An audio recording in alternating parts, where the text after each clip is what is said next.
levantando mão santa. Vou ler, depois eu comento. Carta de Paulo, 1 Timóteo, capítulo 2, versículo 8. Quero, pois, que os homens orem em todo lugar, levantando mãos santas, sem ira nem contenda. Emmanuel comenta assim: neste trecho da primeira epístola de Paulo a Timóteo, recebemos preciosa recomendação de serviço. Alguns aprendizes desejarão lobrigar no texto apenas uma exortação às atitudes de louvor. No entanto, o convertido de Damasco esclarece que devemos levantar mãos santas em todo lugar, sem ira nem contenda.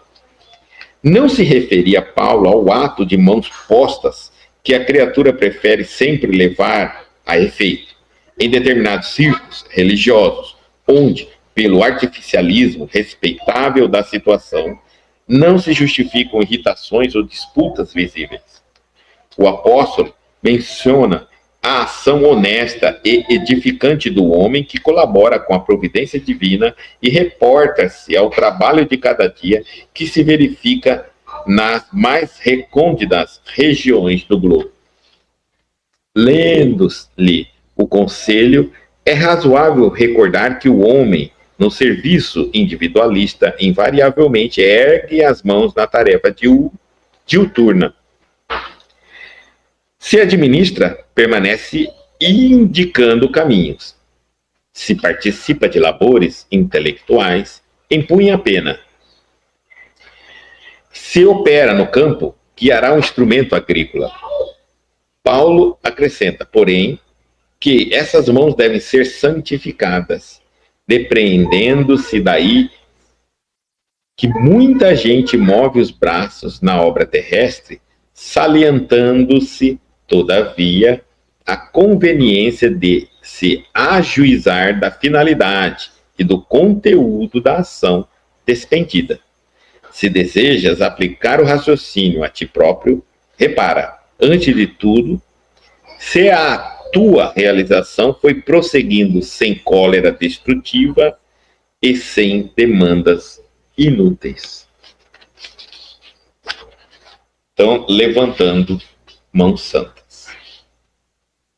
E aqui ele fala: quero, pois, que os homens orem em todo lugar, levantando mãos santas, sem ira nem contenda. A gente levou pelo olhando assim, parece que orar tem que fazer com as mãos, né? Então, mas ele vai explicar que é mais profundo esse ensinamento. Neste texto, neste trecho da primeira epístola de Paulo a Timóteo, recebemos preciosa recomendação de serviço. Alguns aprendizes desejarão lobrigar no texto, extrair do texto, observar no texto, apenas uma exortação às atitudes de louvor, como se fazer o louvor. No entanto, o convertido de Damasco esclarece que devemos levantar mãos santas em todo lugar, sem ira nem contenda. Então, levantar mãos santas. Será que as nossas mãos são santas? Isso vai depender do que eu faço com elas, para que elas fiquem ou não santificadas. Para a minha mão ser santa, o dono dessa mão, que é meu espírito, deve trazer com ele uma santificação. Senão, eu vou ser aquele que dá com uma mão e tira com a outra. Se eu carregar essa dualidade na minha cabeça, ora eu estou dando, ora eu estou tirando, aproveitando das situações, né? Então, ele quer que levante, veja só, levantando mão santa, levanta as mãos santas, a mão que faz o bem. E ele diz assim, em todo lugar, levantar as mãos santas, sem ira e nem contenda, porque muitas vezes a gente se esforça para fazer o que é certo na vida, fazer o que é justo na vida, mas a gente vive irritado. Você já vê aquelas pessoas que falam assim, eu não aceito tal coisa, não admito, aquele vizinho que briga, aquela pessoa que briga com todo mundo porque ela diz assim, que ela gosta das coisas dela tudo certinho, tudo justo, tudo arrumado. Mas olha o preço. Ela não tolera em ninguém que seja diferente dela. Entendeu? Então, não, isso não é a mão santa. Por isso que ele fala, levante as mãos santas, as mãos que lutam para serem justas nesse mundo, para fazer as atitudes corretas, mas sem ira, sem raiva e sem contenda, sem briga. É uma atitude sua, é uma consciência sua. É você que luta para ser uma pessoa de mão santa. Mas você não pode obrigar que as pessoas também sejam. Né? Então, se alguém não for correto com você, não despeje a luta que você faz para ser correto na cara dela. Porque é um ato seu, de sua consciência. Não discuta, mas não copie o ato dela, não faça o que ela faz. Simples assim. Mas ela nem precisa saber que você é uma pessoa honesta. Compreenderam? Então, não se referia Paulo ao ato de mãos postas, que a criatura prefere sempre levar a efeito, em determinados círculos religiosos, onde, pelo artificialismo respeitável da situação, ou seja, é respeitável, é um artificialismo, né? Não se justificam irritações ou disputas visíveis.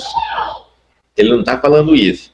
Que onde você chega num lugar para orar ou para louvar, você levanta as mãos assim, né, e ora.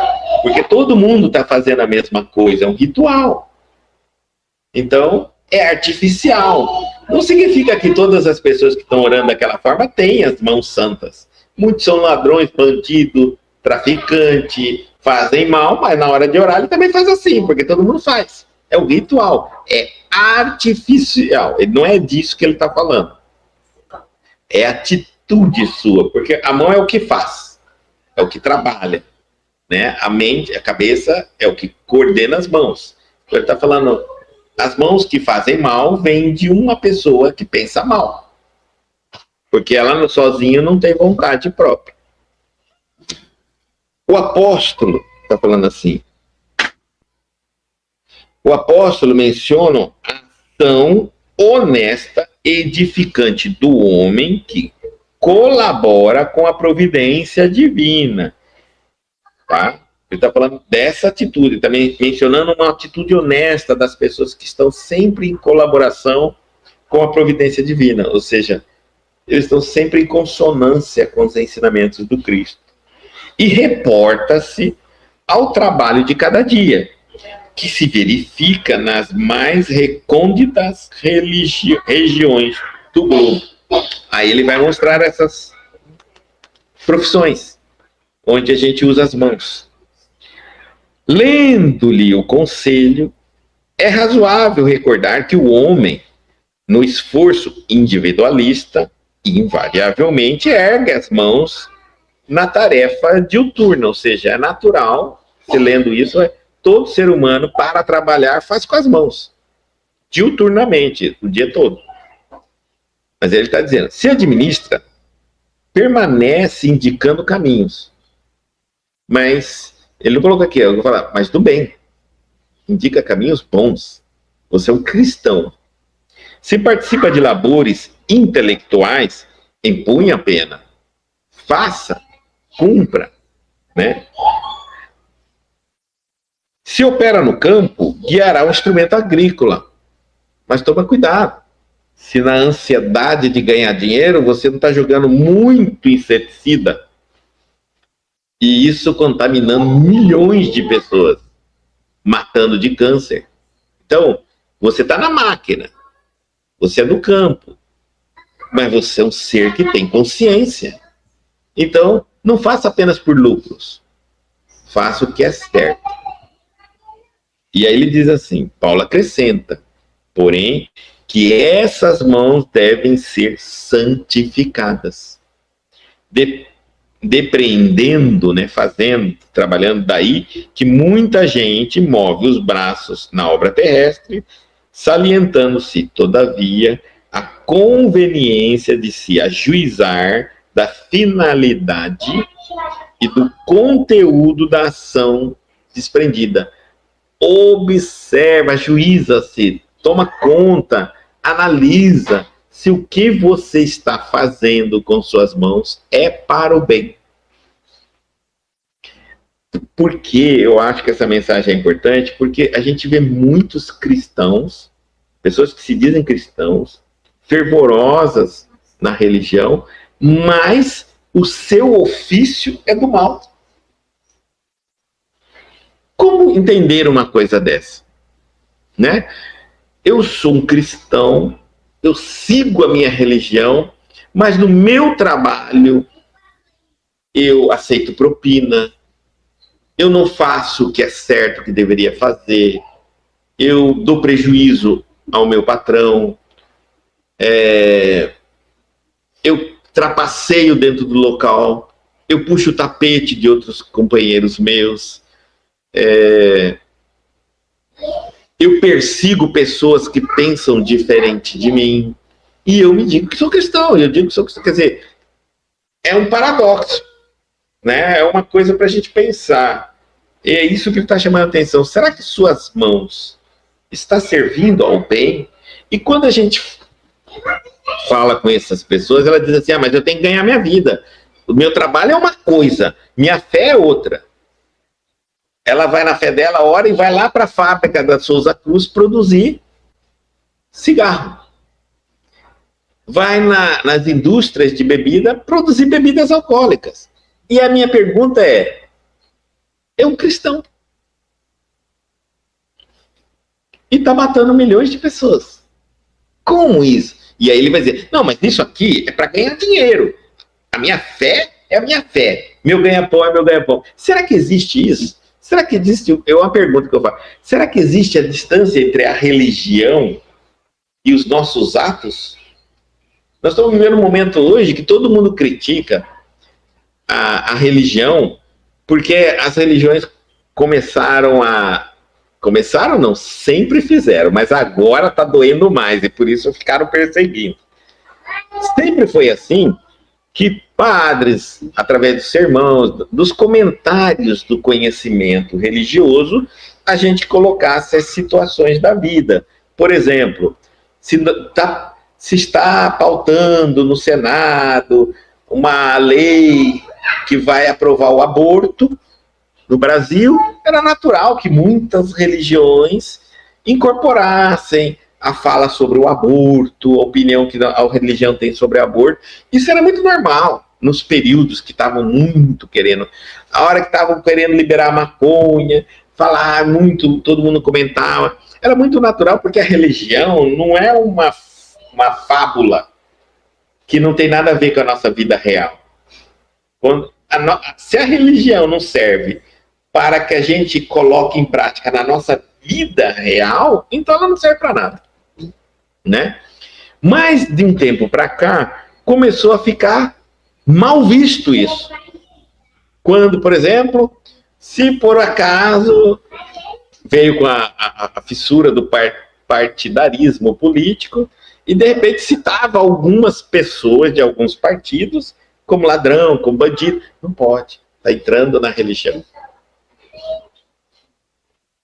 Você pode falar do tráfico do Marcon, né? Marcolino, né? É o bandido do tráfico do PCC. Marcola. Se falar do Marcola, pode. Aí você não está entrando, mas se falar de algum outro político, não pode.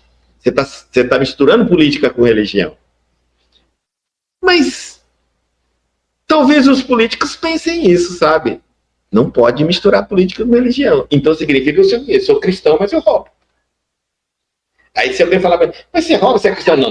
Não mistura política. Política é roubar. Religião é religião. Será que é assim? Trapacear, enganar, prometer coisas e não cumprir? Será que a religião é separada da política? Será que a religião é separada das leis? Será que a religião é separada da família? Ou religião é as regras, as leis que nos ligam a Deus E, consequentemente, o cristão passa a enxergar o mundo e viver o mundo de maneira cristã. Porque se for desse jeito, o nosso mundo não tem jeito. A base de tudo.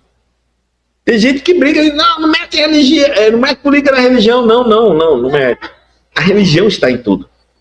Porque o político, antes de ser político, ele era religioso. É alguma religião. Ou se ele não tinha religião, era um posicionamento dele.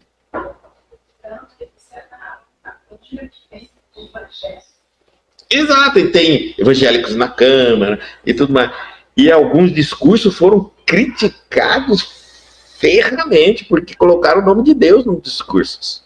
Né? Às vezes o político está falando o discurso dele assim, e aí fala uma frase bíblica, lá, sei lá, aí o pessoal, e todo mundo em cima, porque ele não pode misturar isso. Quem trouxe muito essa coragem de falar foram os próprios evangélicos, que começaram a trazer pregações bíblicas dentro dos cunhos religiosos políticos, dentro das promessas políticas. É verdade que o ser humano mente até em nome de Deus. É verdade. Isso não muda em nada, mas proibir isso é uma coisa que não tem sentido. A religião, nós somos um país cristão, onde a religião está praticamente em tudo.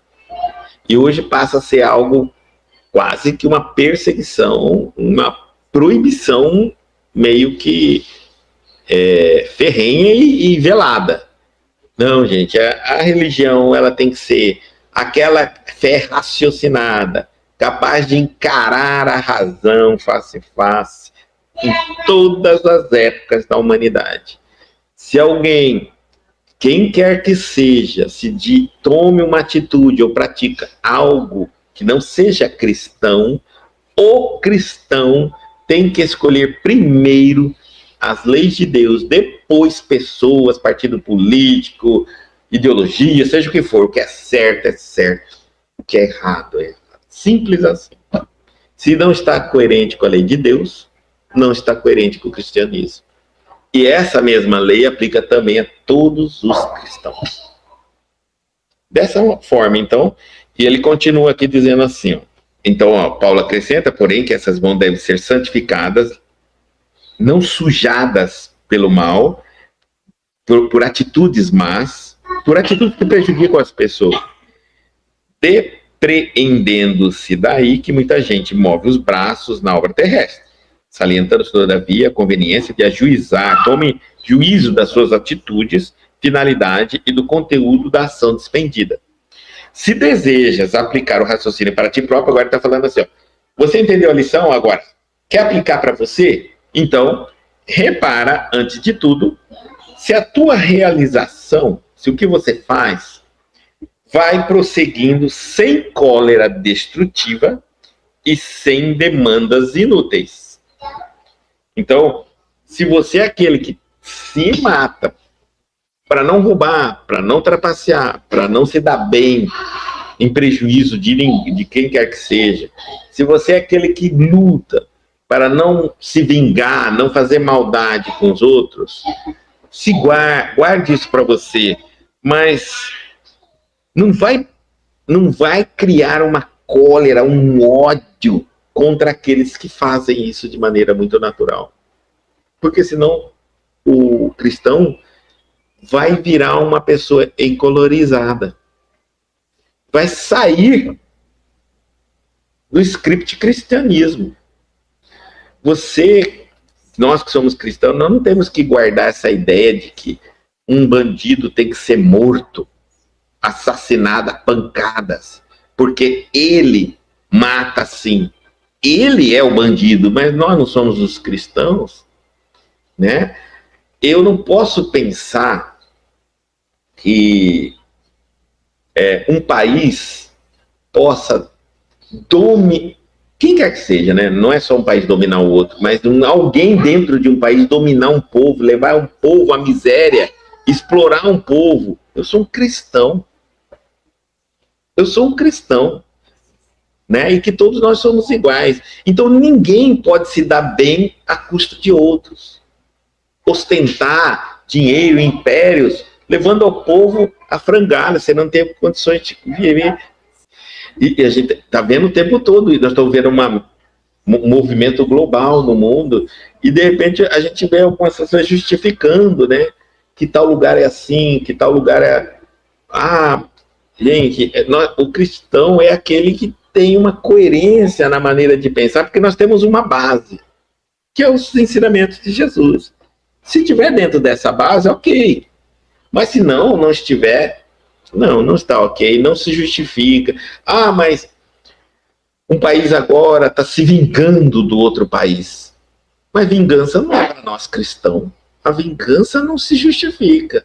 Então está na hora um pouquinho da gente frear, né, essa coisa que vem natural do ser humano, para a gente se pautar mais no Cristo, porque vem, às vezes fazem uma campanha, um movimento, e a gente entra naquela influência, de repente você vai, mas eu estou agindo igual, eu não estou mais como cristão, né? Eu estou pedindo morte, eu estou pedindo guerra, eu estou pedindo destruição, eu estou desejando mal para as pessoas, e aí eu paro e penso, mas eu parei de ser cristão.